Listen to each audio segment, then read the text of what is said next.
And welcome on in to the Third Round Universal Fantasy Football Podcast. Brett Malamud here with you along with Zach Malamud. Zach, we have hit Bimageddon here, week 12. And you know that it is just such a weird week when we have Taysom Hill here as a thumbnail. Yeah, I mean that's a big call and a bold call from you there, Brett. Obviously, Taysom Hill did have a good week last week, so have to give him a bit of his flowers.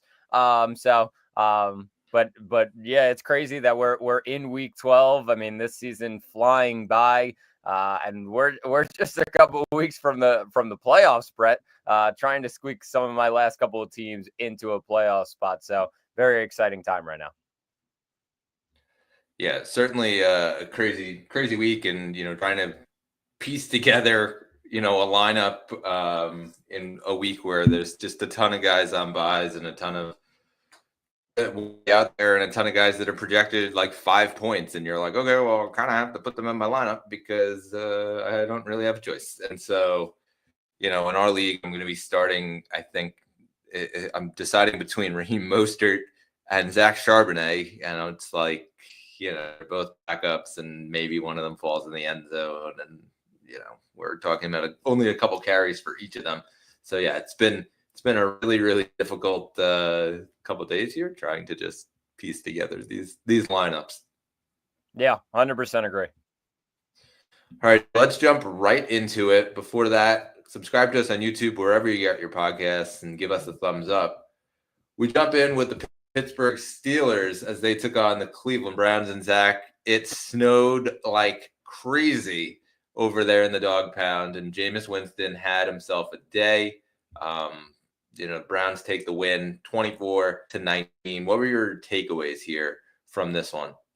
Well, the first thing was I think this is textbook of a nice trap game for our betting community. I think when you look at this game overall, and Cleveland only coming in as 3-point underdogs at 2-8 against the 8-2 Steelers that had beaten the Ravens, the Commanders, just everybody in the last couple of weeks, and really were just such a successful defense in the end. It seemed like they could stop them for a little while, but then the Browns offense just started to roll. I think when you look at what Nick Chubb was able to do in this one, 19 fantasy points in the end from him. And then when you look at Jerry Jeudy, who's really gotten involved in this offense in the last couple of weeks, Brett, becoming one of Jameis Winston's top targets and a reliable target for him. I think when you look at the 14.5 fantasy points that he got, I mean, just racking up big time receptions, clutch time receptions. Of course, a lot of the other guys in our lineups really just didn't step up in this one. Najee Harris didn't have a great day. It went to Jaylen Warren. George Pickens was not great. David Njoku was not great. It just explained this was a bad weather game, and it was really all about the run. It just depends on which running back you ended up having and which running back you started. Obviously, I was a little bit disappointed starting Najee Harris in this one. Of course, Warren gets the touchdown in the end, and Pickens I also started, just misses one in the back of the end zone that he just can't see. Some games just come down to weather. So a disappointing one for a lot of fantasy players. But when I talked about those two guys, Chubb and Jeudy, it really shows that Cleveland has found something with Jameis Winston to just try and get them close in games. I mean, Brett, they were not close. They were getting dominated when Deshaun Watson was in. I love this Jameis Winston offense. Just throw the ball. Go ahead. Sling it around. And it's worked a lot for these Browns wide receivers. Elijah Moore, another guy who had a really, really solid day in the end. Cedric Tillman leaves the game with concussion protocol, and he is in the concussion protocol. It looks like, so we'll have to monitor that one going forward. But you're right, it ended up resulting in a couple other guys getting the targets. Jerry Jeudy ends up coming alive a little bit here. I think it really could push some for some forward momentum here, as they, obviously are going to stick with Jameis at the quarterback spot. And he just looked like he was having the time of his life out there in the snow. But yeah, Chubb gets himself in the end zone, and it was sort of like that Miami Dolphins, mantra that they had last year, where it was like, if they get within striking distance, they're just going to give the ball no matter what to Mostert. It seemed like that was the game plan with Nick Chubb this week, and so gets himself into the end zone a couple times. On the other side, Jaylen Warren finds himself in the end zone. We talked just before the stream where I kind of caught myself up in trying to pick up Anthony Richardson in our league, just an upside play and trying to get him for the rest of the season. And I'm sort of in desperation mode. Ended up dropping Jaylen Warren, realized, oh crap, I'm going to have to get him for another week, for week 12. And the Yahoo settings don't exactly let you pick up a waiver guy that you had dropped.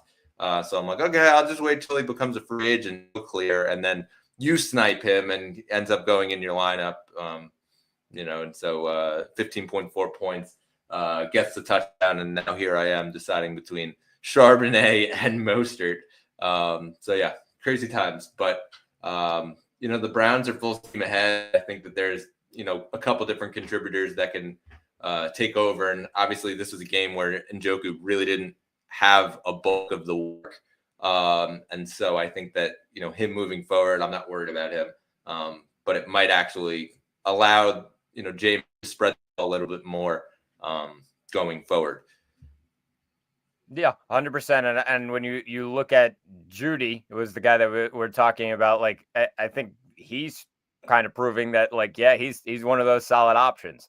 I mentioned Moore as well, but that kind of all depends on Tillman's injury. So, like you said, we'll monitor that and see what the deal is for next week. If they don't have Tillman, I mean, there's a lot of guys that you could maybe fire up. Jeudy, when it comes to Moore, as well as Njoku, like, all going to be really good fantasy options. Yep. Let's jump right into the biggest piece of news that I think we have this week, and that is that the Giants announced that Daniel Jones is no longer going to be the starting quarterback. Everybody said, okay, so that means Drew Lock's going to come in, and not so fast. They go with Tommy DeVito as their starter. A whole bunch of stuff came out of this just from the football perspective, as far as the Giants locker room kind of standing up for Drew Lock, standing up for Daniel Jones. Drew Lock ends up doing a couple interviews where he basically said he doesn't understand why he wasn't named the starter, which I found pretty interesting. Obviously, Tommy DeVito and his agent and the kissing and the dad, and it's gonna be a circus this next week. And John Mara hasn't really been shy to give the fans the fan favorite. I think that this is a bit of a distraction of what's actually going on there in New York, or in New Jersey rather, but at the same time, they, bring Daniel Jones out, and he feels he needs to go make a statement. So he does. And it was one of the classiest moments I think I've seen from a guy who's now been benched to go out there in front of the podium and basically thank the entire organization, thank the owners, thank the coaches, thank the fans. And it was this farewell speech. And less than 24 hours later, John Mara puts a statement out saying that Daniel Jones asked for his release, and he was granted that release. And so now he hits waivers and likely will clear, almost definitely will clear. Nobody's taking on that full contract. But now Daniel Jones is out there as a potential option for a team that needs a quarterback down the stretch. Already pointing at, a couple different avenues that they could go. We're seeing San Francisco. We're seeing Las Vegas is a potential option. We're seeing, even the Dallas Cowboys, although Jerry Jones or Stephen Jones came out and said, we're not going that out. So there's a lot to dissect here. Let's first dissect the Daniel Jones side of things. Obviously, I have him in Dynasty. His value is like close to nothing right now until we actually figure out what team he's in. You and I think, are very different opinions in that I think he will get another chance to be an NFL starting quarterback. You do not. And it's fair, and it's completely fair to look at his record and to look at, the deep ball percentage that you keep pointing to. My thought is that he will get an opportunity to basically sit in front of a rookie whether that's for a couple games or half a season or that's an entire season. I just feel like that's going to be the avenue he goes as far as his path to being a starting quarterback. Yeah, no, it's fair, Brett. And when you look at obviously the teams that could be interested in him, obviously some of those teams are towards the bottom, but then there's also those other teams at the top or towards the top of the NFL where you would say, all right, well, he's just going to be a backup behind a guy who's already been in the league for multiple years and is trusted as a starting quarterback. So my thing on Daniel Jones, yes, I mentioned the deep ball percentage a lot. I just think Daniel Jones, number one for the Giants, like it was time. I think the Giants handled it very poorly in the end. And obviously you look at Daniel Jones now and he's released. So he's free. You basically just let the guy go. Okay, see you later. Like after all of that, you give him the contract, all of this, and you bench him. I think benching him was the right move in my mind. I mean, they're 2-8. They lost to the Panthers in overtime in Munich. Like you can't get more towards the bottom than that. Like it really speaks to how bad the Giants have been this year. Yeah, they're 2-8. So I mean, they needed a quarterback switch. I think they handled it insane the way that they did, and obviously that just shows the stage of this Giants franchise right now. But as for Daniel Jones, I think it's more looking towards the next team and where it's going to be, and I think it's more so going to be as a backup quarterback. But that's just where I'm sitting right now, and based on the record and just the production as a passer, it just is not good enough right now. And maybe he'll learn and get better at that. But I think right now I don't see him as a starting quarterback on another team. I think more of a backup role is definitely the spot for him. But in terms of dynasty, like you have to like just wait and see. I understand a lot of people just being like, all right, well, I'm going to drop him. And I get that. I understand that. Like it's what it is. However, there are situations where, I mean, if you keep a guy and all of a sudden he gets that starter role, like you mentioned, Brett, just for even a couple games, that's very valuable in Dynasty, especially in Superflex. So just kind of keep an eye on it. Could he get signed in the last 6 weeks? I'm not sure, Brett. I think he could, but I don't think it's going to be anything big.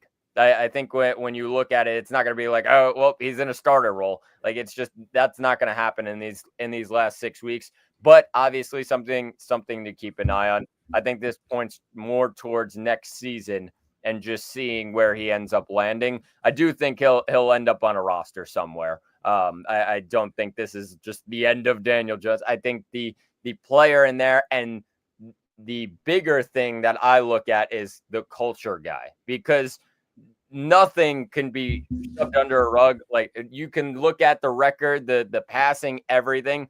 The person that Daniel Jones is, he's one of the hardest working guys in the NFL. A quarterback that really just plays for his teammates and just wants to win. And it just hasn't worked out for him. But the person that Daniel Jones is, that's a guy that belongs on a team in a quarterback room in the NFL. 100% agree there, Brett.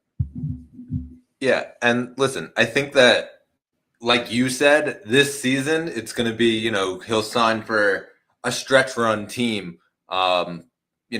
Just looking at it, a San Francisco where they've been dealing with injuries, a Green Bay where they've been dealing with injuries, potentially like a Denver where, yes, Bo Nix is there, but it's kind of not great behind him. One of those teams that can basically, have him just sit in as the backup as an insurance policy, even in Kansas City, like just somebody who can, if God forbid Patrick Mahomes were to go down, they have a quality starting quarterback that can go in that's better than what back they have there. So, yeah, I don't think we will see Daniel Jones play an NFL snap the rest of the year. I think he was just going to basically sit behind an established starter and be that insurance policy for one of these stretch runs. But yeah, I just think, come next year, we might see that sort of sitting in front of the rookie type deal. Yeah, definitely fair. We'll bring the Tommy DeVito side when we get to the Giants games, but let's jump right in 2-hour standout. Zach, we got to start out with Amon-Ra St. Brown. 11 catches for 161 yards and 2 touchdowns. He finishes with 38.7 standard PPR points. This was a game where it didn't really look like the Jaguars put up any sort of fight.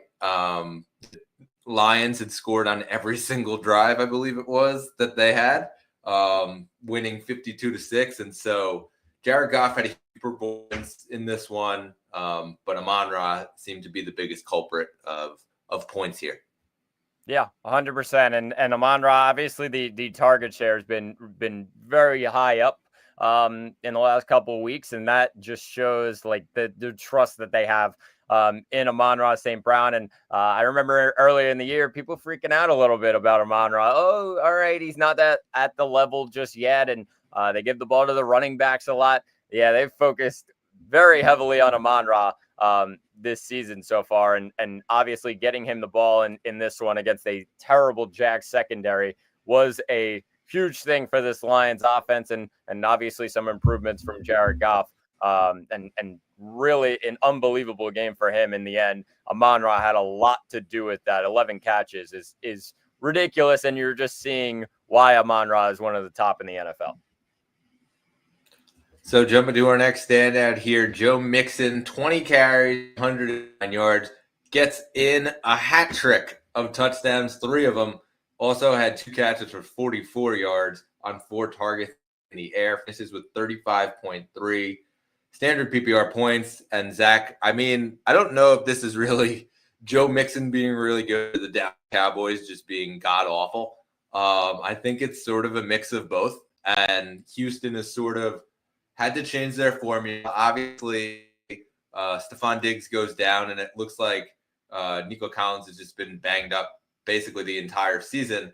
And so it's like go to Tank Dell, or try to fill in with Joe Mixon here. And Joe Mixon carried the load completely for them. And I think this has been really, really good for them. One of the best fantasy running backs in all of ball. Yeah, 100%, Brett. And when you look at this team overall, like the problem, I would say, when you look at it, has been the injuries to the wide receivers. And you mentioned Diggs going down. Even Collins was out for a while. Finally gets him back, and now he's healthy once again. I think that's a statement of like, all right, well, Stroud is down some weapons, and all right, what's the best part of this team now? And it's Joe Mixon, who's been absolutely outstanding. I feel like we're doing full season standouts here for this week, Brett. But Joe Mixon's been spectacular and really, really stepping up into a great role. That's why the Texans ended up paying him. But the consistency of getting to 100 yards on 20 carries or so, and then he adds the touchdowns near the goal line. Joe Mixon is a league winner right now, and a guy to definitely not want to play against in the playoffs. I have him in one of my leagues. So very happy with him so far this year, and hoping to keep it going down the stretch. Yeah, and I mean, we can't finish this out without talking about the other standout here, and it's another guy who's arguably fantasy MVP. We're going to have quite the conversation when we wrap up the season of who is the top running back. This guy has been an absolute baller. 26 carries for Saquon Barkley, finishes with 146 yards and 2 touchdowns, and then he gets 2 catches for 52 yards in the air on 3 targets to finish with 33.8 standard PPR points. Zach, I mean, I don't even know that the Philadelphia Eagles foresaw this impact on the team when they brought Saquon in. I think that, obviously they were like, okay, we're going to be able to feed him and mix it in with, the ridiculous receiving game that we have. But this is just a whole other animal. 20 carries for Saquon. He's just basically their complete workhorse back, and there's no competition for him behind him. Yeah, I mean, that's why they paid him. Obviously, they saw him plenty of times each year, and when he was with the Giants. So obviously they knew the talent, but when it comes to just maybe the injuries and health wise and just staying on the field and but they know the talent is there, and obviously that's why they paid him. Brett, I mean, this was a crazy game because he was quiet, very quiet at halftime. I think he had 8 fantasy points at halftime. All of a sudden, I'm versing Saquon Barkley. I'm like, all right, well, 8 fantasy points, that's okay. All of a sudden, he gets that catch, a very long one, and then it just opened up the floodgates when it came to then the running game. Obviously, he breaks off 2 runs and gets 2 touchdowns out of them, 146 yards, and unbelievable stuff from him. Obviously, you're looking at games now for Philadelphia. They're feeling really good. You're just hoping that they don't really even blow out teams. You're saying, all right, keep Saquon in the game, because if it's a close game, he's going to just continue to rack up numbers. And he's been outstanding so far this year, and definitely a strong case for fantasy MVP at the end of the year. Yeah, it's just been absolutely awesome to see. And, we think back to just a few weeks before the season, we had a trade in our Dynasty League where it was like Saquon goes one way, and picks go the other way, and Michael Pittman goes as part of the package. And we were like, oh, we love it from the picks and Michael Pittman side. And now it's looking like it's not even close. Saquon just basically an absolute steal this year for what ended up being not that much to pay for him. Yeah, 100%. All right, so let's jump right into the Sunday slate. And we start out with the New York Giants. And Zach, it has been a roller coaster ride of a week for the Giants. This week they take on the Buccaneers. Let's start with them, though. And Tommy DeVito, a guy who you picked up in our Dynasty League to be your guy, because this week you're going to have him in there with Aaron Rodgers on a bye. Just talk about where you see DeVito going and where is the rest of this team going to go based off of, him being the quarterback as opposed to Daniel Jones. Yeah, I mean, the big thing with DeVito is you look at what he was able to do last year, and it's just improvement in the passing game. That's the story here for the Giants. Obviously, what Daniel Jones has been able to do when healthy with his legs, Tommy DeVito cannot really do the same. When you look at, though, the passing game, that's a huge difference that really separates those guys. That's not to say that Tommy DeVito cannot run the ball. Obviously had 195 yards in 9 games on the ground last year, but over 1,000 yards, Brett, in 9 games a season ago, and 64% completion percentage, 8 touchdowns to 3 interceptions. So I think when you look at that overall and that stat line throughout the year, like, that's good enough right now to be the Giants quarterback, because they just cannot get things going in the passing game. And the other thing about that is they just cannot score touchdowns. That's the problem right now with this Giants offense, just getting in the end zone. Obviously, they've had some games where all of a sudden they get into the end zone once, and this one they maybe win a game, or they make it even closer and just give their opponent a bit of a sweat in the end. They just can't score touchdowns. And of course, then they settle for field goals. There's been missed field goals. There's been blocked field goals. When you look at it in the end, this guy gives them a better chance in the passing game and gives the wide receivers a better chance to break out and do something. So guys like Malik Neighbors and Wan'Dale Robinson and even Darius Slayton, like, I'm excited about this move. I think that's a good move for those guys, because they're going to get the targets and they're really just going to feed those guys and try and win games. I think that's the other motive for this Giants offense is they're not tanking. They are trying to win games. Brian Daboll, Joe Schoen, probably trying to save their jobs here. So obviously a lot on the line for the New York Giants. And when you look at this game, I think it's just your main guys in Tracy, Neighbors. Maybe DeVito's a super flex option based on Bymageddon right now. And so when you look at that, and of course Wan'Dale Robinson, a flex option as well. But that's really it in terms of this Giants offense. But they have to win this game, Brett. I think this is a big game on their home field to just prove if this was good enough or not, and if they were right with the Daniel Jones situation. Yeah, I'm with you. I think that Listen, I think Tommy DeVito gives them a little bit more of a different look, because I think that instead of them channeling in on Malik Neighbors, listen, Daniel Jones didn't run a ton. I think that, he had the ability to, and this year he really didn't do it that much. There were a couple of times where he would break off a 20-yard run, and you'd be like, wow, they should let him run more. And it wasn't the Daniel Jones from a couple years ago. And so they kind of defenses were able to kind of sit back and try to just go after Malik Neighbors. I think that they're still going to do that. But I think Tommy DeVito having to start abusing his legs is going to keep defenses a little more on their toes, kind of let DeVito maybe try to go over the top a little bit more, try to force an interception. Some of those will get through. And so, a guy like a Slayton, who is a deep threat, he might get a little bit more of a target share. Wan'Dale Robinson as well in space, I think, has been really good. And so, while Neighbors probably takes a tiny little bit of a downswing, because I don't know that he's going to be as much of a focal point, he's still probably on that range of wide receiver 1, wide receiver 2. I don't know that, you can completely call him a slam dunk wide receiver 1 anymore, though, with the quality going down.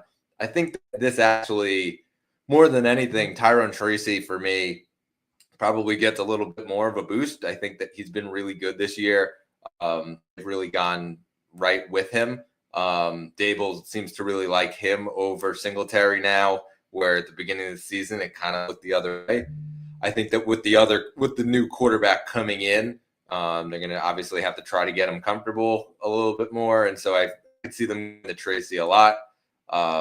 They might be down in this game, though. And so, I still point to those receivers as guys that you should be going after. Malik Neighbors, obviously, you're going to put him in your lineup. But then I think Wan'Dale becomes a really good flex option. Darius Slayton, probably not putting him in your lineup. But, again, desperation week this week. And so low-end flex play, I would say.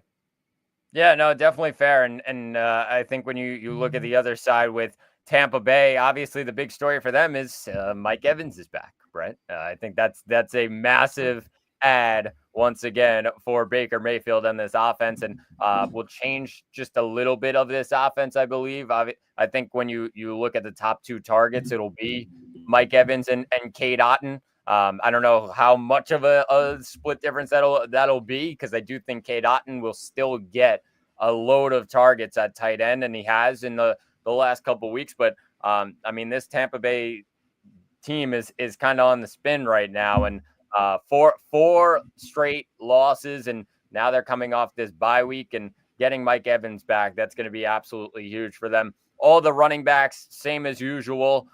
When it comes to Bucky Irving and Rachaad White, they're both flex plays this week, but a solid enough matchup against the Giants. And then when you look at the rest of the guys, I mentioned it.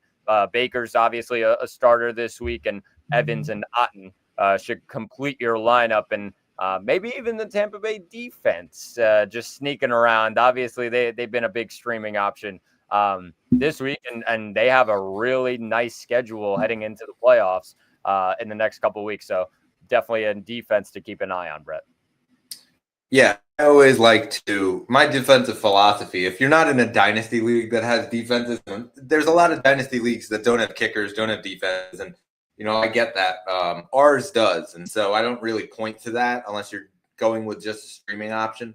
From the redraft standpoint, this is a great defense to go after. The strategy for me is, if you're going to stream your defenses, stream them based off of who the opposing quarterback is and whether or not you can get a pick six. Because I feel like the defenses are all super close to each other when we look at the end of the year.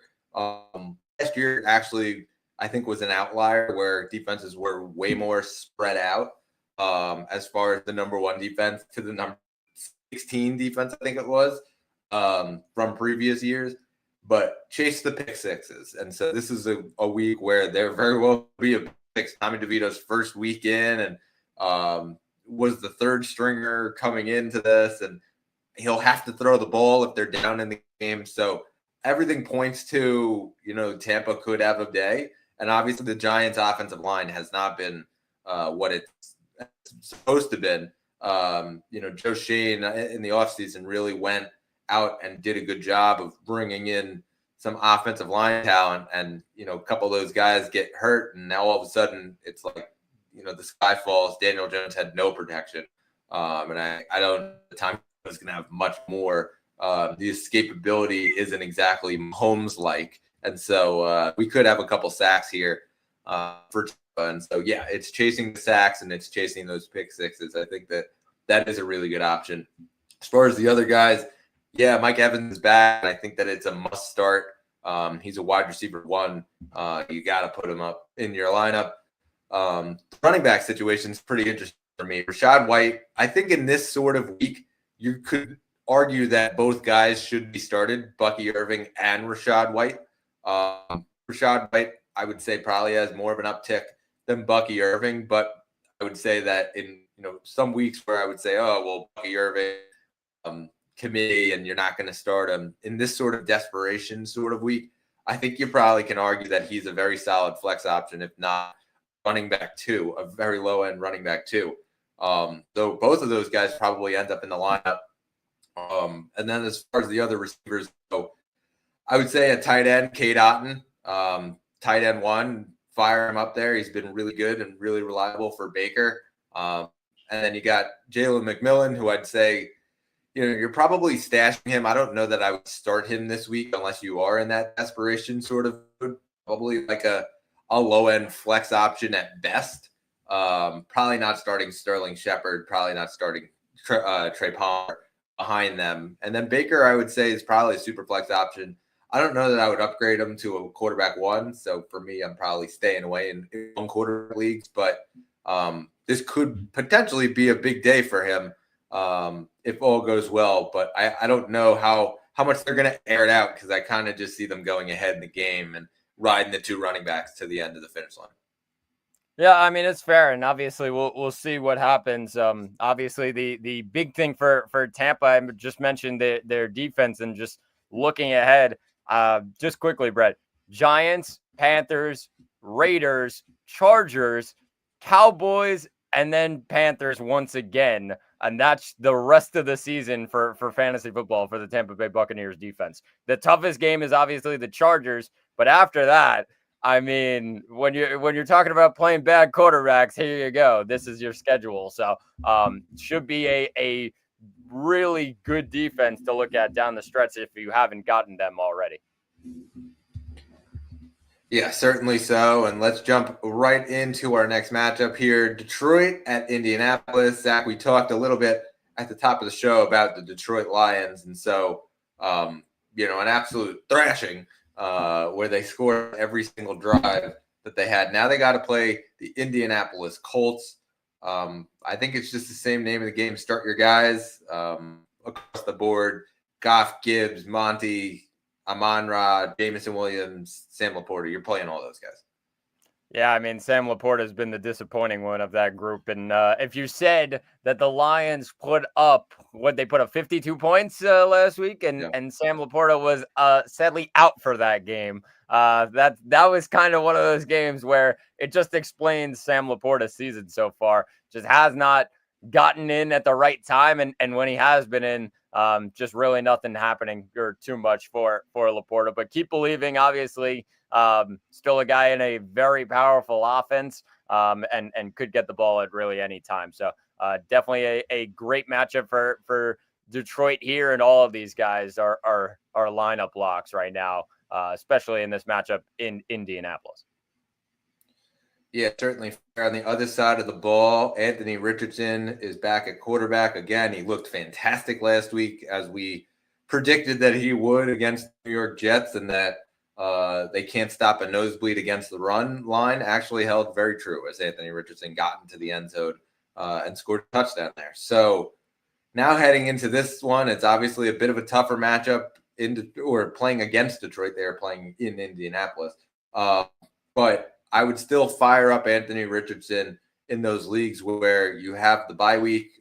He's a very solid super flex option this week, I would say, just because I think he'll be able to continue to utilize his legs. And I think that opened up a ton of eyes last week.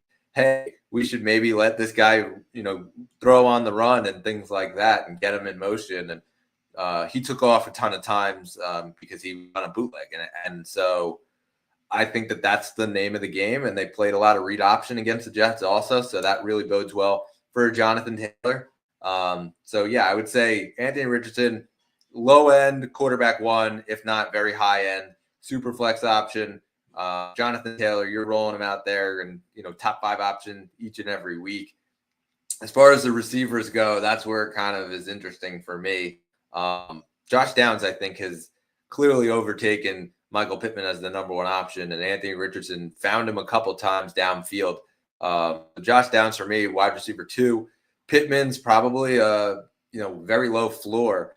So for me, it's like a desperation flex, but I would say a lower end flex for me. And it's been a very disappointing year for him. Alec Pierce, Adonai Mitchell, while I'd probably stash AD Mitchell because I think that we're starting to see the snap share continue to go up each and every week. I'm not starting him this week. And I would say as far as Alec Pierce, I'm probably staying away from him as well.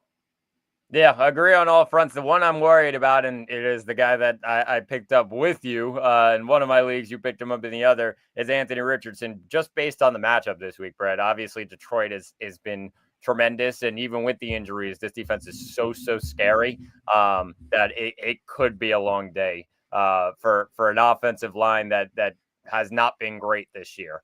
I think when you look at guys like Richardson and Taylor, it's kind of limiting expectations and hoping for the best here. Both probably still in your lineup. I would look at and Richardson definitely in Superflex, probably not, I would say, in one quarterback just because of this matchup. But Taylor's obviously a lineup lock, and you're kind of just hoping for something to happen in this one, him to break one off, and that'll help your fantasy day in the end. But agree on everybody else, and Downs and Pittman as well. All right, so jumping ahead to the next matchup here, Tennessee at Houston. Zach, for me, I would say Houston right now is a more interesting situation than Tennessee as far as fantasy goes. So let's start out with them. CJ Stroud has been a complete disappointment this year, and you actually considered dropping him this week. And so, do you think that he is a droppable candidate? What do you think about that? I think he is if you have other options on the waiver wire. If you have like a Sam Darnold sitting there, if you got just some kind of player, Justin Herbert, who's been fantastic.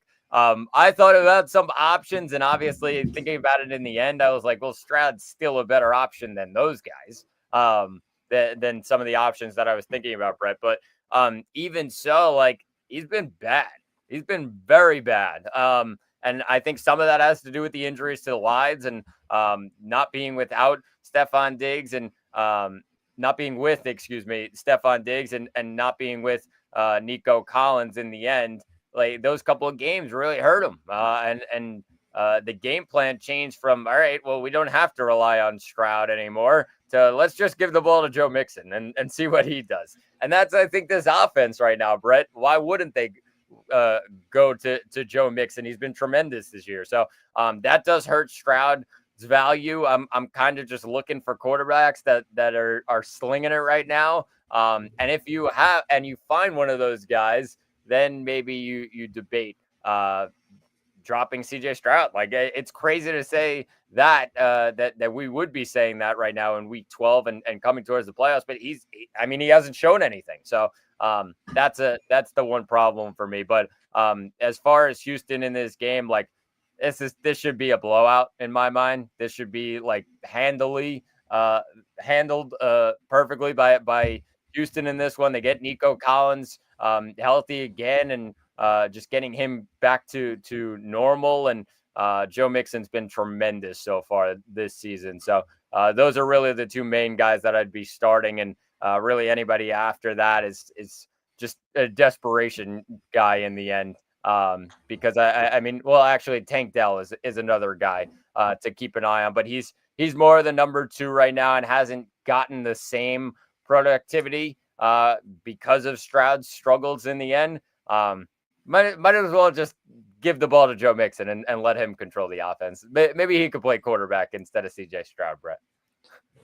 Maybe. I mean, listen, we've seen in a couple different teams where they've done that, halfback throws the ball and over the top. And we saw it with the Lions where Sam Laporta, I believe, scored a touchdown a few weeks ago on one of those types of plays. How bad has it gotten for CJ Stroud? He has finished 4 of the last 5 weeks outside of the top 24, currently ranks as quarterback 25. He hasn't finished as a top 10 quarterback since week 4, and he's only done it twice this season. So yes, it has been really, really, really bad for CJ Stroud, and obviously a major downgrade from what we saw last year where the hype wasn't as real heading into the season. And I think back to our rookie draft that we had a couple of years ago, and he fell to like pick 6, I believe it was. And it was like, okay, well, this guy all of a sudden looks like a complete steal because he just lit him up, and he ended up being the top quarterback out of the rookie class over Richardson, over Bryce Young. It wasn't even close. And obviously, we can still talk from football versus fantasy, and it still looks like he could end up being the best one of all of them. But I think the gap certainly closed this year. And, it's been pretty mind-blowing watching, the downgrade, the regression from year 1 to year 2 as far as the fantasy perspective. It doesn't really matter to them. They're still going to continue to go for it and try to win games here. They are going to ride Joe Mixon. And obviously Nico Collins was hurt. Now he comes back. Stephon Diggs goes down with injury, and he's done for the year. So, it has been not great for them. That said, I think moving forward, continue to ride Mixon and ride Tank Dell even. It'll free up Nico Collins. It'll free up a guy like a John Mechie, who all of a sudden scored a touchdown last week. And, it's been really good for him going forward to be able to carve out a role. So this week they play the Titans. I'm still kind of, rolling with Nico, rolling with Joe Mixon. Tank Dell as well in the lineup. I think Dalton Schultz is a really good streaming option here at the tight end position. And I think John Mechie is actually a potential desperation flyer in the flex spot, depending on what you got in your lineup. If you have guys that are on buys at wide receiver, Stroud for me, he's still probably on that border of if you have a better option, then you're starting them in a 1 quarterback league. If you're in a super flex league, you're definitely starting CJ Stroud though.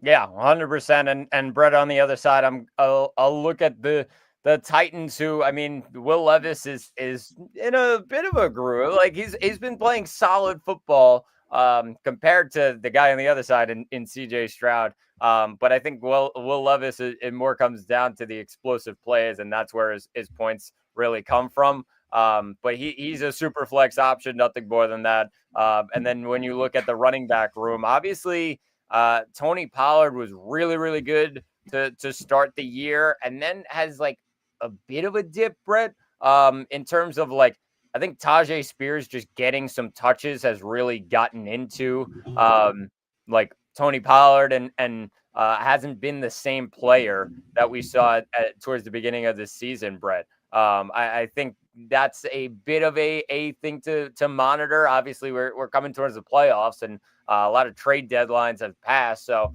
not a great spot, you would say, for some Pollard owners, but I would still believe in Pollard. I still think he's the lead guy, but I do think he could get some touches taken away. And that could be a bit scary for some Pollard owners, just to keep an eye on it. And obviously Spears is also just hanging in the flex range, maybe just creeping into that area right now. But as for the wide receivers, Calvin Ridley is in your lineup. He's been tremendous, and could get a good matchup here against Houston. I am not a believer in the Nick Westbrook-Akine fan club. I'm not a member, so I'm going to stay away from that, and say that I think 98-yard touchdowns just come once in a while, and they won't happen every game. So he's had a lot of deep balls that have really been capped off for him. So I see a bit of like MVS in him and say, yeah, I'm going to avoid that in my fantasy lineup. Yeah, I agree on every front there. I think the only thing I would add, while I do agree with Tony Pollard, Tajay Spears thing moving season long, Spears ruled out this week. And so I would say that, Tony Pollard, you're probably going to put him in there. I'm just the same way that you said, like, I'm not super confident in this week he'll be the workhorse, but also if the Texans go up big, I don't know how many carries he'll actually get. He might get some work out of the backfield as far as the receiving go. But yeah, I think that you have to start him because it's like desperation by Mageddon here. But at the same time, I'm not entirely confident just based on what the game script might actually end up. Yeah, 100%, Brett. All right, Zach. So we head to our next matchup here. New England, and they travel down to sunny Miami. 1:00 start.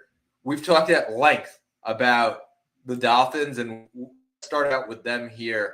Tyreek Hill has been battling this ligament injury. He says he's not going to get surgery till the end of the season. Jalen Waddle has had a roller coaster ride of a season here going forward, and then it really just has been the Devon Achane show because Tua's been hurt, and then Tua comes back, and all of a sudden he looks pretty good last week. Yeah, I mean, Tua's been pretty solid, especially last week. And they get another good matchup here against the New England defense. And I think when you look at Tua overall, he probably is just maybe creeping into the top 10 this week, Britt. Maybe into that quarterback one range. Obviously, guys on a bye, and Tua is just a very solid replacement for this week. Of course, they love playing in Miami. It's not September Miami, so it's a bit colder. But I think they love playing at home, and obviously a division matchup and one that they need to win to just keep things going right now, Brett. I think this is a great matchup for this Dolphins offense. And you look at the rest of the guys you mentioned, Waddle and Hill have really struggled. Hill's obviously still like in your lineup, although people debating some weeks or not if they're going to bench him. I remember last week that was a big story. Are you going to bench Tyreek Hill?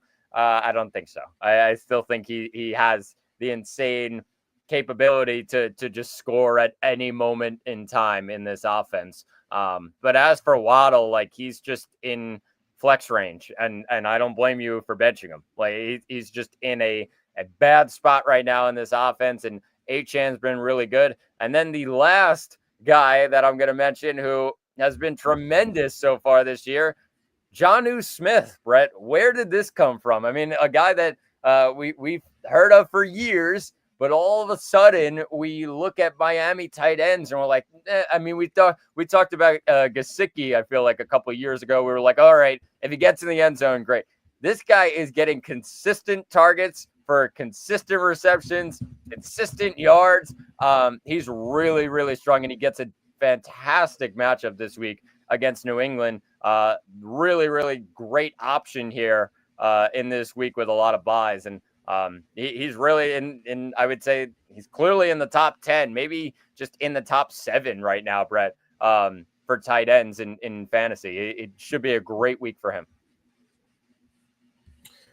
So here's my thing with the Dolphins, because a lot of people have gone off the train, especially on the Tyreek Hill train. And I mean, you know very well, I got right on it. I gave up that I absolutely love, have him in Dynasty. And, in our redraft, it was a little painful, but desperate times call desperate measures here. And, to go out and get a buy low candidate like a Tyreek Hill is something that, should be considered by all owners. Today is actually the trade deadline in a lot of other leagues, whether it was last week or this week. So if you still have a trade deadline, like inquire on that Tyreek Hill thing, because I think this stretch here, they're getting desperate because the Dolphins need to get some wins here. Tyreek obviously had the leg injury, and there was talk that they were going to shut him down, and he was like, no, I'm playing the rest of the season, and we'll deal with that in the offseason. He didn't look like he had a ligament injury when they played him last week. The way he's catching the ball, it doesn't look like it's affecting him really at all. The only thing it's affected is his practice schedule. They've kind of tailored his practice schedule to sit out, on the Wednesdays and play a little bit limited on Thursdays and then kind of go Friday. Stuff that we've seen from other receivers, in the past, especially as they get older. I think back to Julio Jones, where he only practiced on Friday, and that was it. And then they was just kind of roll him out there. Tyreek Hill, I think, still has the ability. This week could be a mega week for Tyreek, and it really comes down to Christian Gonzalez. Last week, we watched Christian Gonzalez go up against Cooper Kupp and Puka Nacua, and he didn't shadow Puka Nacua, and Puka Nacua just kind of went off on them. This week, looks like Christian Gonzalez isn't going to play. He's trending as questionable right now. He got added to the injury report. If he doesn't play, I think this could be a mega week for Tyreek Hill. If he does play, I don't know that they're going to really go off and make him shadow Tyreek, because I think the injury is going to kind of catch up with him. So I'm locked and loaded with Tyreek in the lineup this week. I think that Jalen Waddle also becomes a really attractive option this week at receiver. Jonnu Smith, I think right now borders on this really good streaming option. Obviously, he's had a great couple weeks this past few weeks, and if he's out there in your league, you should certainly go out and at least grab him and stash him. But Jonnu Smith, for me, really good streaming option, tight end 1, probably lower end.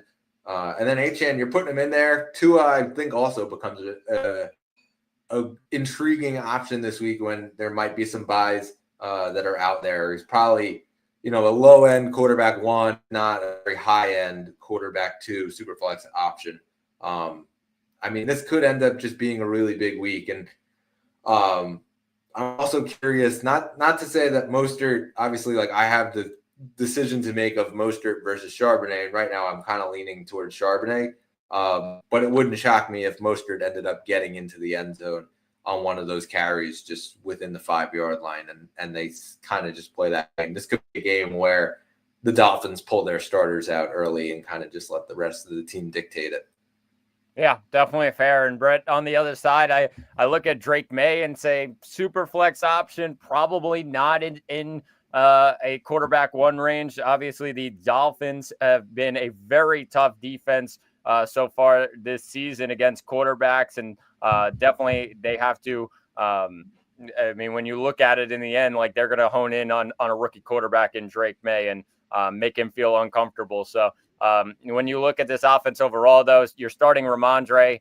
You're also starting Hunter Henry this week, especially based on buys as well. But he has a great matchup against this Dolphins defense.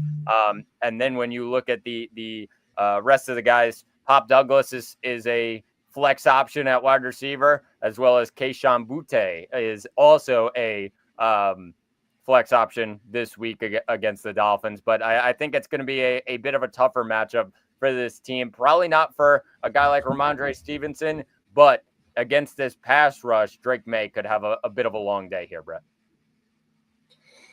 Yeah, and with that, I think I would probably pick, if I had to pick any guy right now in this lineup, I would probably go with Pop Douglas, because I think that they're going to have to throw the ball here. Pop Douglas has been really good getting open in open space, creating space, and so I think I'd roll with him. Hunter Henry, also an attractive option, a guy that could be targeted in that zone and kind of score a touchdown there.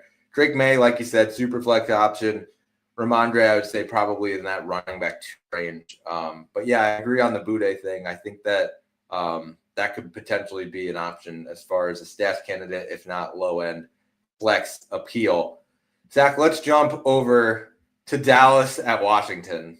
And this is a very confusing game in that Dallas is really, really struggling and the Commanders are really, really rolling. And so not sure if the ship is to be righted as far as the Cowboys go, but Jake Ferguson is going to be out for this game.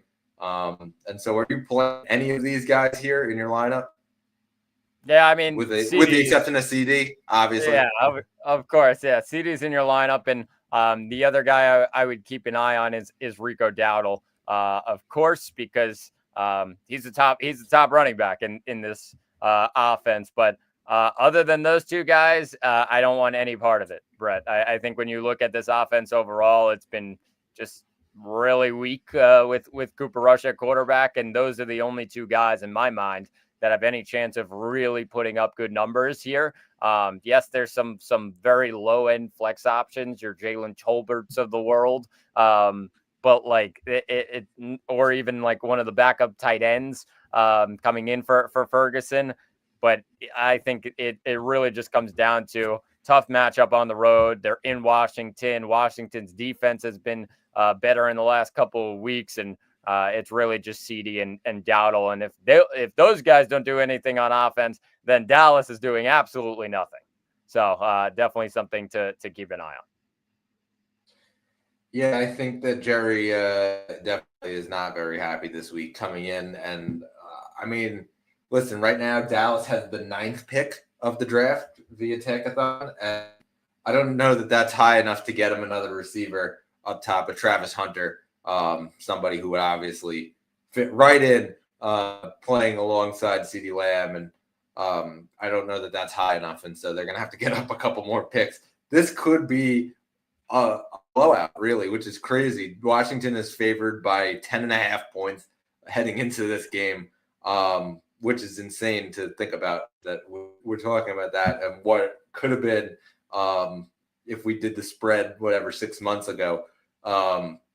Yeah, it's nuts. Cooper Rush, low end super flex for me this week. And Rico Dowdle, like you said, you got to start him, but I'm just not confident in Rico. Listen, I think that when Mike McCarthy came out and said he was going to be the starter and for sure workhorse and all these things, everybody got very excited, but the Cowboys keep getting blown out. And because of that, Rico Dowdle's snap count has gone down because they need to throw the ball. And so his snap count's gone down dramatically. Zeke has basically come in as that passing option. And, Dowdle's value has just gone kind of shooting down. And so for me, yeah, you're starting him. I'm not very confident this week. CeeDee Lamb is the only guy that I'm confident in. And as far as the super flex options go, I think you should at least stash Luke Schoonmaker, or I should say not the super flex, the dynasty stashes. You should at least go stash Luke Schoonmaker as Ferguson is out this week. And he looked like he was pretty good last year, Schoonmaker, when Dak was in there. Another opportunity for him going forward. But I don't know that you can play any of these guys outside of CD and feel really confident.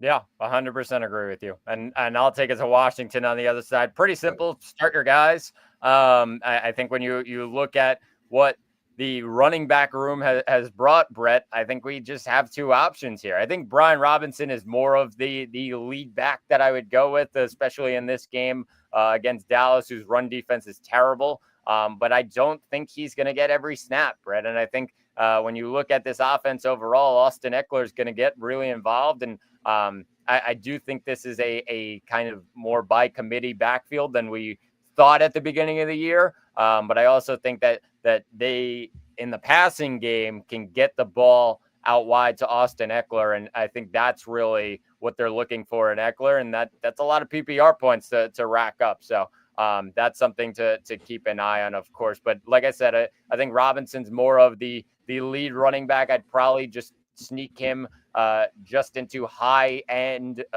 running back 2 range in my mind. And then as for Eckler, I'd probably put him at low end running back 2 into like a flex option. I just think we're at that point right now where this running back room is going to be really, really strong. And Jaden Daniels is obviously in your lineup. Terry McLaurin, after a very down week against the Philadelphia Eagles, is back in your lineup as a high-end wide receiver 2 in my mind. And then you also have Zach Ertz as a nice option who probably just sneaks just outside the top 10 in my mind, and will definitely be a really solid option against this Dallas defense that has really struggled this year and should be you said it, a blowout in Washington in this one.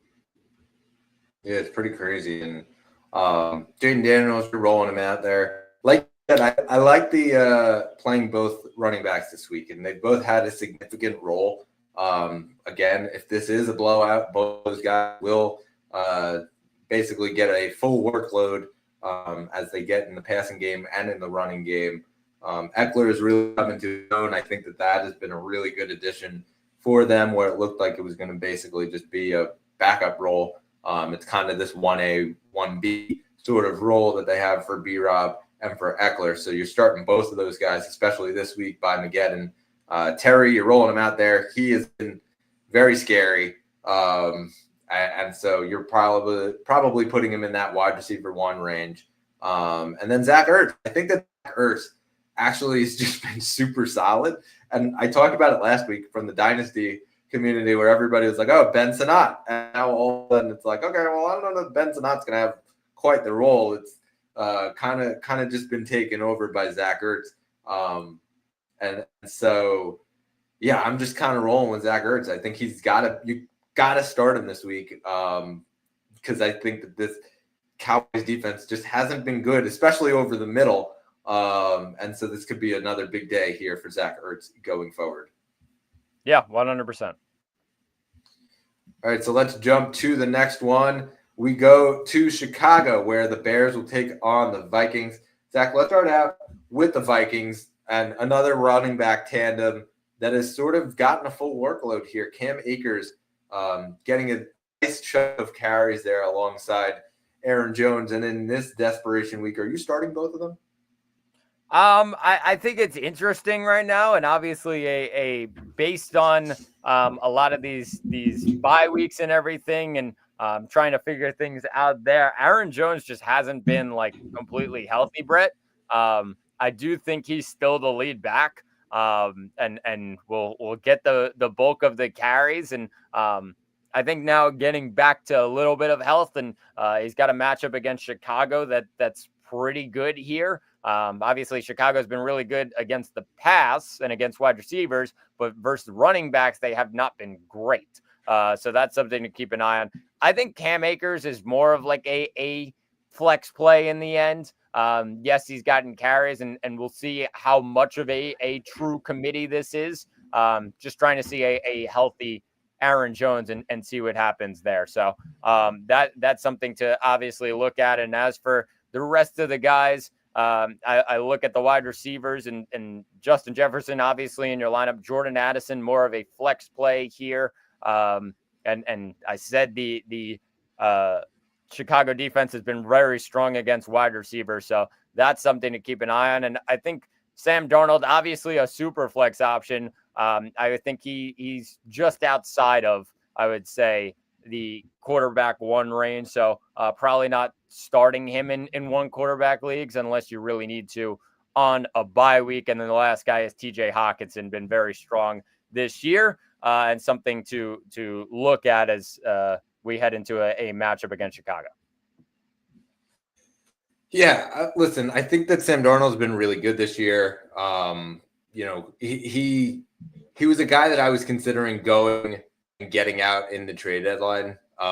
Just as a guy, obviously in like our dynasty league, I'm talking about, not a lot of long-term value, but really on the short term, trying to push you over the top, kind of a guy. And so I think that, moving forward, you got to have him in there as a quarterback 1. I think that going forward, he definitely has that value. This week is probably more of a lower end quarterback 1 against the Bears, but he's been just really solid. And so you're putting him in there. I'm actually starting both running backs this week. I think that Cam Akers has worked himself enough into a load where he definitely warrants at least the flex option from running back. And if you kind of are in that spot where like, okay, well, I don't have any running backs, Cam Akers is a guy. Was a guy that I considered actually picking up in our league, but I'm rolling with Zach Charbonnet instead. Aaron Jones, yeah, he's been banged up, but you still kind of have to roll him out there. He's been solid when he has been in there. And then you're rolling Justin Jefferson in there as well. Hawkinson's been really good. And then your guy, Jordan Addison, actually, been on this roller coaster this year, but seems to be going up. And so, I would say he's probably a flex option this week. Bimageddon shows no mercy. And so you're probably putting Addison in there if you had to have a decision between. Yeah, definitely fair. And I'll bring it to Chicago, Brett, where on the other side, like it's just tough times right now. And the Bears, obviously the Bears fans not happy, and Caleb Williams just struggling right now. Still, I would say like this week, it's a divisional game and they're at home. And yes, there's been struggles, but I still think he's a super flex option because he just has the ability with his legs. And he hasn't shown it too much recently in the last couple of weeks, but definitely still has a lot of value there. And of course, the number one overall pick, you can't just dump him just yet and dump on him just yet. He's got some time in his NFL career to go. So, but as for DeAndre Swift, he's questionable this week. We'll see if he's able to go. If he can't, I don't think I'm really trusting any of these running backs. Yeah, Roschon Johnson is probably the one that I would say moves into maybe an RB2 range. That's pretty much it. But obviously it'll depend on Swift's situation heading into this one. As for the wide receivers, I mean, these guys have struggled, but still somehow got some solid enough outputs last week, Brett. DJ Moore is still in that flex range for me. I don't know if I could really throw him into my lineup just yet. Maybe I just feel like I have some better options than him. And then Rome Odunze and Keenan Allen also flex options this week against Minnesota. And that's really it. I don't think Cole Kmet's really on the radar this week against this Vikings defense. Yeah, I agree. I think Cole Kmet probably falls out of the top 12 at least as far as the tight ends go. And so I'm probably not putting him in there. Vikings have been pretty good against the tight end position as well. Caleb, for me, he's a super flex option. And while you're starting Swift, a little, iffy on Roschon, I think that there's been, obviously an uptick. And, like I said, Bimageddon, you're getting desperate. It is a good desperation play because of the workload. But moving forward, I don't know. Swift has just broken off some pretty big runs the last couple of weeks that I think that they might just start going to him even more. That said, the receivers is where I kind of draw the line, and I don't know that I'm super confident in any of them. They're all sort of contributing in an equal balance. They're all flex options, like you said. And so, yeah, if you have one of them, you're probably playing them in your flex spot. But I don't know that I can really put one over the others because I think that their values right now are all so close, where it kind of wasn't like that a few weeks ago. Yeah, definitely fair. All right, so let's jump to the next one here. Kansas City. They head into Carolina. Zach, they lost for the first time last week, and they are no longer undefeated. And it's a pretty good opportunity here for a nice bounce back blowout win against the Carolina Panthers. This, I think, could end up being a big week. Pacheco has been ruled out, but I'm just kind of starting my guys here. And, that really goes for Mahomes, Kareem Hunt, D-Hop, and Kelsey. And then I would even argue that you could probably say Xavier Worthy is right there on that border based on the impact that he had over the last few weeks here.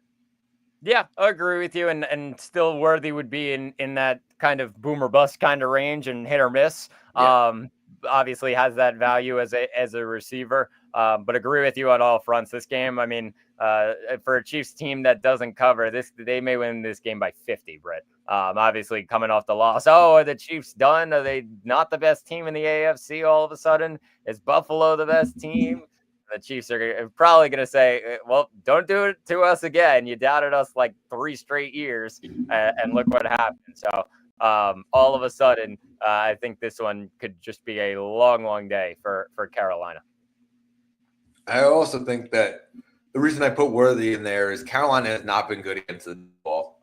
And I think that they have probably scouted that out here. Kansas City, they do a pretty good job as far as who they throw D against. This could be one of those weeks, and it could result in some Xavier Worthy points. And so, that's where I'm kind of looking. Justin Watson, another guy to potentially keep on your radar just as far as deeper leagues, a guy who could potentially have an impact. On the Panthers side, it's kind of a little murky here. I think that Bryce Young has been very good. He's sort of leadership as far as the fantasy value. And so, in Superflex leagues, you're putting him out there. And I think you could feel confident from the Superflex. Chuba Hubbard was probably the only other guy that I would really look at. I know that a lot of people are going for Jalen Coker. I just don't know. I don't know that this is going to be a week where Coker and, even Leggett have any sort of value other than desperation flex. And I don't know that I can go with either one of those guys going forward.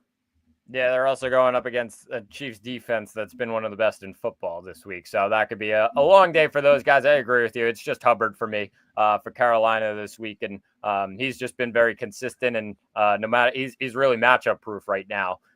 That's how good he's been so far this season. Obviously, Jonathan Brooks, Brett, just sneaking in there of all right, well, he still first has to get back healthy.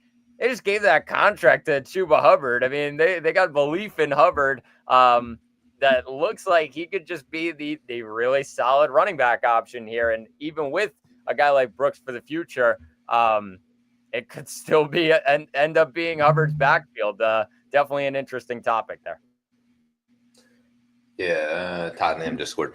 I think that going forward here, as far as the Carolina strategy, they're looking at probably looking more of the Detroit avenue, I would say, where you kind of have two guys, and obviously Gibbs has been really good, and they gave the contract to Monty anyway, and it's sort of like this, we're going to pound you with one guy, and we're going to kind of let the other guy be this change of pace back.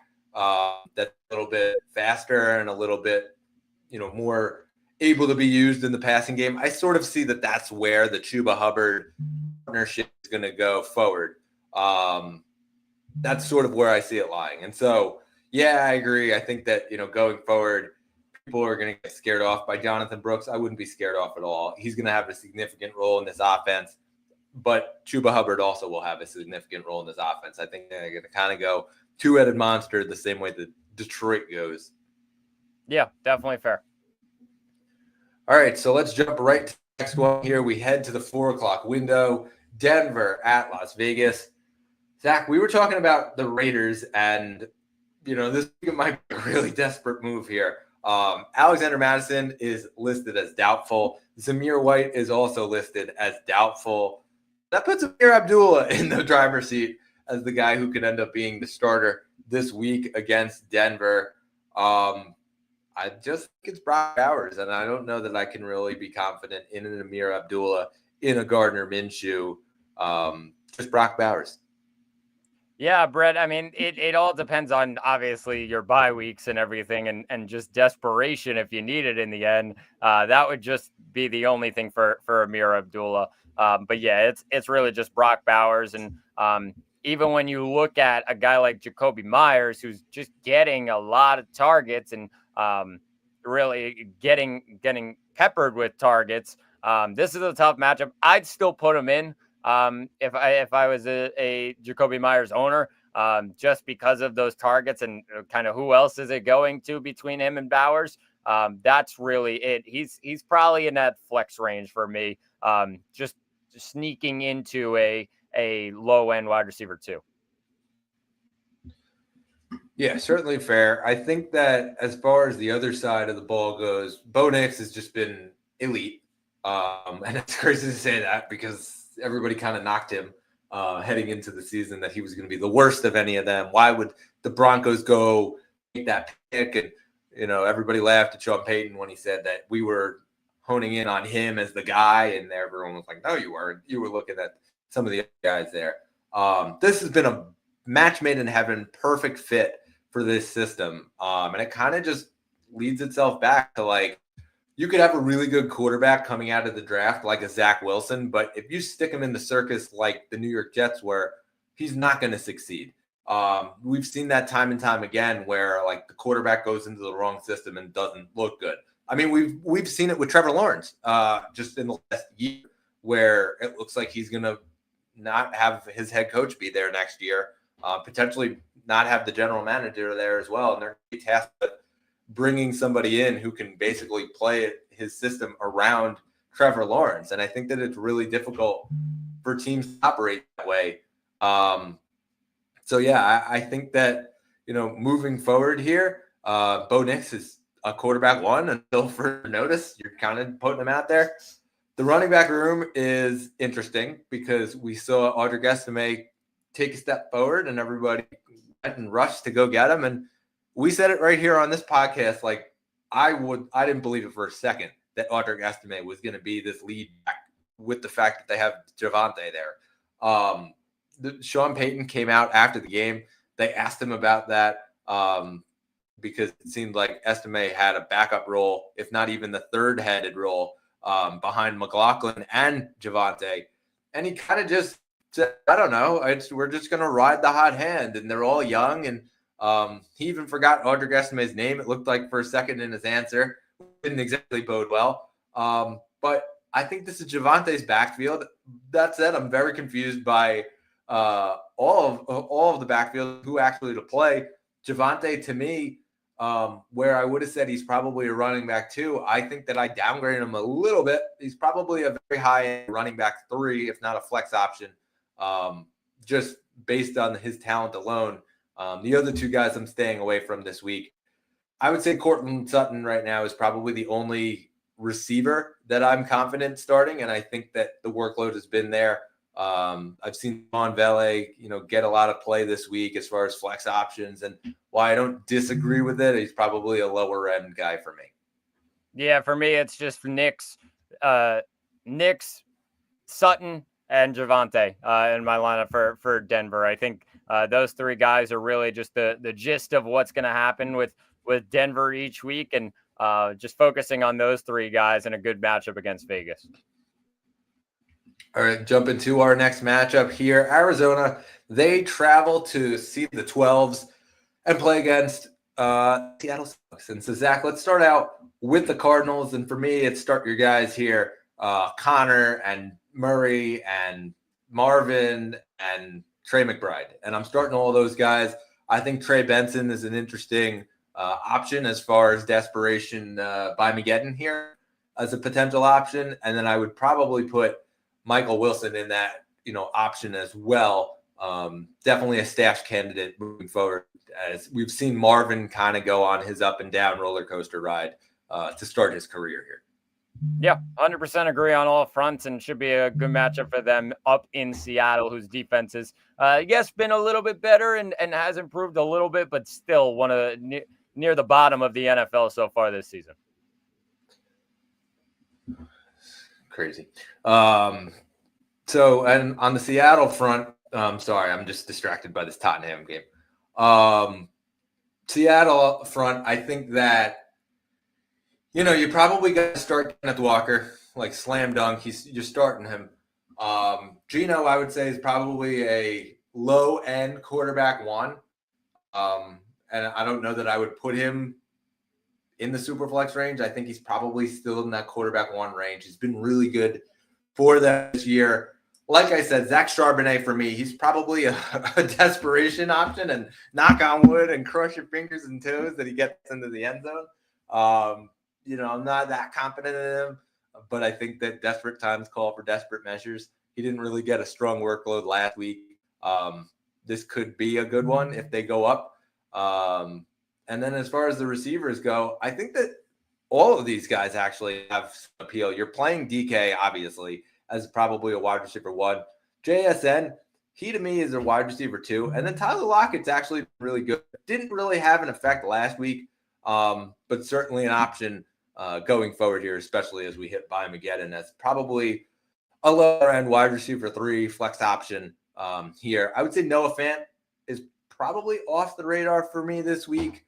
But obviously boomer bust sort of candidate as far as the buys and the streamings go. Yeah, I'm just keeping an eye on a couple guys here. Smith Walker, and then the two wide receivers in Smith-Njigba and DK Metcalf. This should be a solid divisional matchup. Arizona's defense actually under the radar has been a lot better.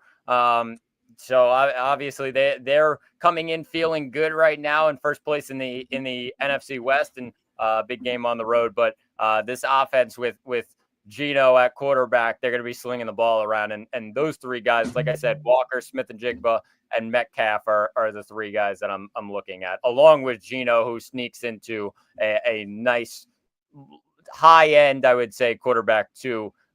Could maybe be a nice quarterback 1 for you this week.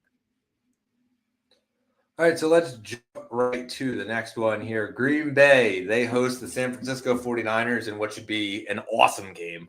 The final one here, or 4 o'clock window. And Zach, let's start out with the 49ers. We got news yesterday that Brock Purdy is not going to play in this one. So it is going to be Brandon Allen coming in. And it is one of those reasons why, at the top of the show, I talked Daniel Jones and the potential that Brock Purdy were to stay injured and they need to go to somebody, it could be a potential option for Daniel Jones down the stretch from here. I think this is straight up going to be Christian McCaffrey going off. This I think is going to be the bread and butter for them. Brandon Allen, a lot of dump off passes to McCaffrey. I think that he'll be able to be the running back 1 at the end of this week. That said, I still think that they'll be able to find Debo. They'll be able to find Jauan Jennings as well. So I'm starting both of those guys. Kittle, yes, I think that you have to play him, especially this week where there's a bunch of teams that are on bye. Still a tight end 1 for me. I just think that I'm tempering my expectations here with Brandon Allen. When I say like roll out all these guys, you still got to kind of temper your expectations. So a guy like a Ricky Purcell, I actually just pulled him out of my lineup. And I think that when they changed the quarterbacks, that kind of did it for me.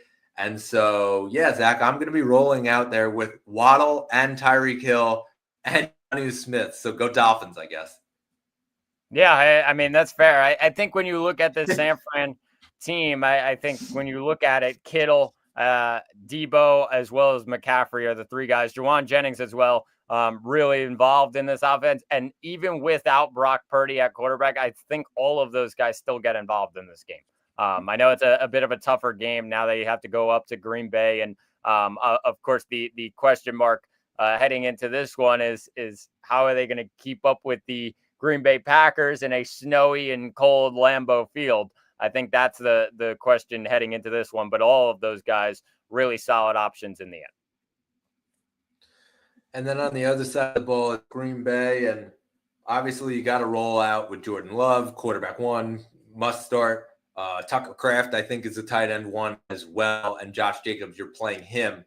The receiver room is a little different. Jaden Reed still's a bit higher than Christian Watson and Romeo Doubs. But I don't know that you can discount Doubs or Watson, both potential flex options for me. They've learned to spread the ball. Jordan Love has done a really good job of spreading it, especially with just a ton of talent around him. And so while I do say that Reed definitely is higher than Doubs and Watson, I think that it sort of depends on what your lineup looks like this week. And I would say I would consider at least Doubs and Watson as potential options. Yeah, that's fair. I think Watson is probably the better option of the 2, just because I think he's got more involved in deep balls and even just as a possession wide receiver, he's gotten some big targets and has turned them into something. So I would go Reed and Watson definitely. I think when you look at the rest of the guys, you said it, Jacobs, Kraft, and Jordan Love are all in your lineup this week. And Green Bay with maybe a statement game here. Obviously, no Purdy for San Francisco, and Green Bay. It's been a rough stretch against San Francisco for the Green Bay Packers. Out 3 of the last 5 years at the hands of the San Francisco 49ers. So definitely something to prove here. All right, Zach, let's jump right to Sunday Night Football. Philadelphia, they will take on the Rams. Looking forward to this game. Let's start out in Philadelphia. Devonta Smith has been ruled out. I think that upgrades a guy like a Dallas Goedert. I think that upgrades a guy, obviously, like A.J. Brown. You were probably starting A.J. Brown anyway, but I would say Goddard now probably hits that tight end one range yet again. Saquon is a stud, and you're obviously going to roll him out there. Could end up being another running back one on the week. And then Jalen Hurts is just continuing to go with the tush push, and he keeps scoring touchdowns. And I don't know that that's going to go away anytime soon, even with all the Saquon work that he's getting around the goal line. They still haven't shied away from the tush push. And so Hurts is obviously a must start as well. Yeah, 100% agree with you. Pretty simple. Start your guys here with no Devonta in this one for Philly. All right, so let's go over to the other side. Matt Stafford, probably a super flex option for me. Kyron, you're rolling him out there. You're rolling up the two-headed monster of Puka and Cooper Kupp. I don't know that I'm going with Marcus Robinson or Tutu Atwell or even a Davis Allen at tight end this week. I'm sort of just rolling with those main three guys, and Stafford obviously would be a super flex option as the fourth guy.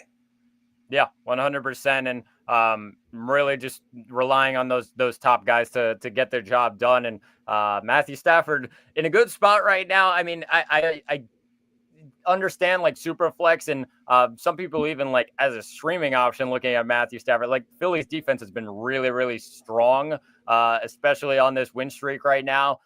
So they're feeling really good. Could be a bit of a tough day for a guy like a Matthew Stafford. But definitely something to keep an eye on, really just relying on those top guys to rack up the fantasy points that they always do, and just go from there. Let's head to our final matchup here. Monday Night Football, Baltimore at the LA Chargers. Zach, I think Herm Edwards said it best when he said it the other day on ESPN when talking about the Ravens. They need to score first, because this team, when they score first, is a completely different team than when they're playing from behind.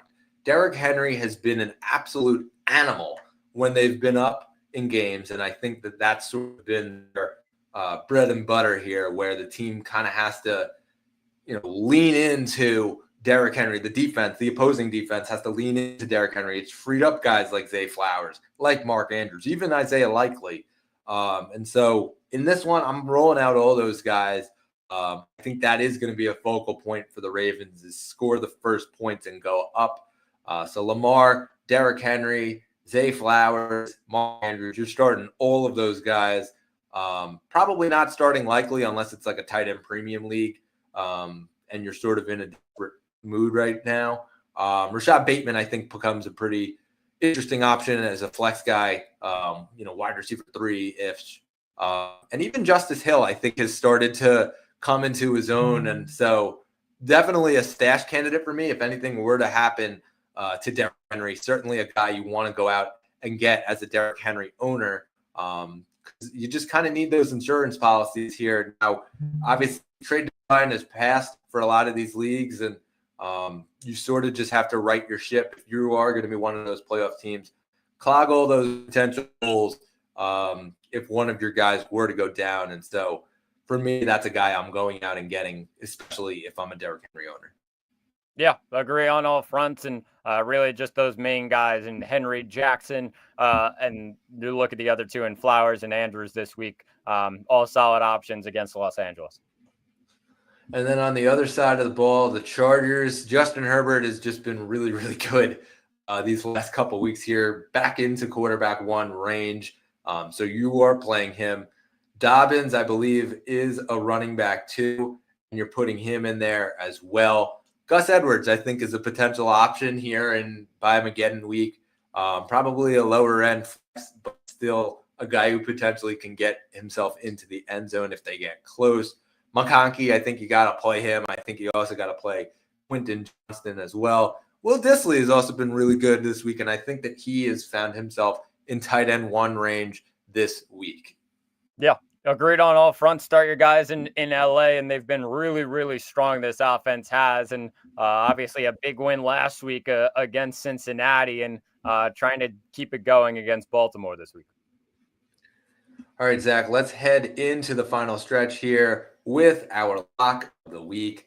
These are guys that are ranked outside the top 20 in consensus rankings. And Zach, last week, I took Calvin Ridley and you took Ramondre Stevenson. Ramondre beating out Calvin Ridley 12.9 to 9.8. So I'm still up 5-4 in the standings, but it's on to your pick here for the lock of the week. Yeah, this is not a normal one for me. And actually a guy that I kind of just stayed away from in the last year or so. But I just love this matchup this week. I'm gonna go with Jameson Williams as my flex lock of the week. A guy that on a buy-mageddon and down a lot of wide receivers you may be. All of a sudden, Jameson Williams in a matchup against the Colts defense that's been very weak so far this year. They get a great matchup. Jared Goff is feeling good, and this offense is rolling right now, coming off that 52-point game for them. When you look at it, Jameson Williams has the ability to be really, really strong, get a deep ball, or even just get targets right now and make something out of nothing. That's what I'm looking for in this game against Indianapolis. He's going to be my flex lock of the week. I'm expecting a big game from him, Brett. And for me, I'm going with Jauan Jennings. I just think it's a guy who potentially can go off. And obviously, we talked about him being able to get open in open space and the quarterback play. And I think that a lot of people were down on him, which pushed him outside of the top 20. And so for me, I'm still riding the ship. I think that, Jauan Jennings has the potential to have another big week. And so I'm taking Jauan Jennings in here. Zach, one to watch. It was a real dud for me last week when I picked Ricky Pearsall. You took Quentin Johnston, ends up having a week. Pearsall doesn't factor in at all in a goose egg for ones to watch, and he finishes with 0 points to your 12.8 PPR points. And so another win for you there, and I'm kind of struggling a little bit this year in ones to watch. Last year was quite the blowout, and this year you are caught up, and so it is 5-4, and you have a chance to tie it up here. And who's your pick here in this week? These are guys that are owned in less than 50% of leagues. Yeah, this one is a bit of a tough week because of all the guys on bye. So we're going to tight ends, Brett. It's a tight end week for the two of us. I'm going to go with Hunter Henry. I talked about him before. I just expect a nice week from him, and also just going to be a consistent option for Drake May. He has been so far. And as for tight ends, I mean, there's been some guys that have been on and off so far this year. Hunter Henry's been pretty solid and pretty consistent. He's only owned in 45% of leagues. Get that number over 50. I'm expecting a solid day for him, like I said. So definitely a good option this week against Miami. Yeah, and for me, I'm not going back to Ricky Pearsall, but instead I'm going with Zach Ertz, a guy who is surprisingly out there in 53% of leagues, and I'm just confused why. I think that he's just been really solid as a tight end. I know the tight end position early in the season was not great, and there was nobody who was really standing out at all. And then Zach Ertz was one of those guys that just stood out and continued to be all reliable, and he gets himself into the end zone. This is a potential here that there's a big week, and we talked Dallas and the leaky defense, and this is another week where Zach Ertz could find himself in the end zone in desperation time. I think that both of us going tight end is kind of interesting. Both guys who can end up getting into the end zone. So I'm taking Ertz, who's only owned in 47% of leagues.